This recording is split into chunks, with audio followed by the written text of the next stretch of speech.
નમસ્કાર CB24 news સાથે હું રેશમા આપનું સ્વાગત કરું છું. અમદાવાદ શહેરમાં બેફામ સ્પીડે દોડતા ડમ્પરના કારણે વધુ એક અકસ્માત સર્જાયો છે. ડમ્પર ચાલકે એક મહિલા કાર ચાલકને ટક્કર મારી અકસ્માત સર્જ્યો હતો. ત્યારબાદ ડિવાઈડર કુદાવી તે નાસી છૂટ્યો હતો. એસજી હાઈવે ઉપર જગતપુર 4 રસ્તા પાસેથી બેફામ સ્પીડે ડમ્પર ચલાવી પસાર થઈ રહેલા ડમ્પરના ચાલકે એક મહિલા કાર ચાલકને ટક્કર મારી હતી. ત્યારબાદ લોકોથી બચવા માટે પૂરઝડપે એસજી હાઈવે ઉપર ડમ્પર દોડાવ્યું હતું. લોકોએ પીછો કર્યો તો ડમ્પર ચાલકે એસજી હાઈવે ઉપરના ડિવાઈડર કુદાવીને ડમ્પર ચલાવ્યું હતું. ડમ્પર ચાલક ભાગીને એક સાઇટ ઉપર પહોંચી ગયો હતો. આગળ જતાં પોલીસે રોકવાનો પ્રયાસ કર્યો છતાં પણ તે રોકાયો નહોતો.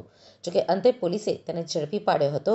એસજી હાઈવે ઉપર ધોળા દિવસે સર્જાયેલા ફિલ્મી દ્રશ્યોનો વિડીયો સોશિયલ મીડિયામાં પણ વાયરલ થયો છે. આ સમગ્ર ઘટનાનો વિડીયો સામે આવ્યો છે, જેમાં બેફામ ડમ્પર ચાલક એસજી હાઈવે ઉપર બેફામ સ્પીડે ડમ્પર ચલાવી અનેક લોકોના જીવ જોખમમાં મૂક્યા હતા. ડમ્પર ચાલકના કારણે અનેક વાહન ચાલકોના જીવ તાળવે ચોંટી ગયા હતા. પોલીસે પણ જ્યારે હાથ બતાવી ડમ્પર રોકવાનો પ્રયત્ન કર્યો તો પોલીસ પાસે પણ ઊભો ના રહીને તે ભાગી ગયો હતો. ડમ્પરનો વિડીયો વાયરલ થતાં એસજી હાઈવે 1 ટ્રાફિક પોલીસે વેલારામ કલાઉસુવા નામના ડ્રાઈવર વિરુદ્ધ ગુનો નોંધીને ધરપકડ કરી છે. ડમ્પર ચાલક વિરુદ્ધ બીએનએસ અને એમવી એક્ટ હેઠળ ગુનો નોંધી વધુ તપાસ કરવામાં આવી રહી છે.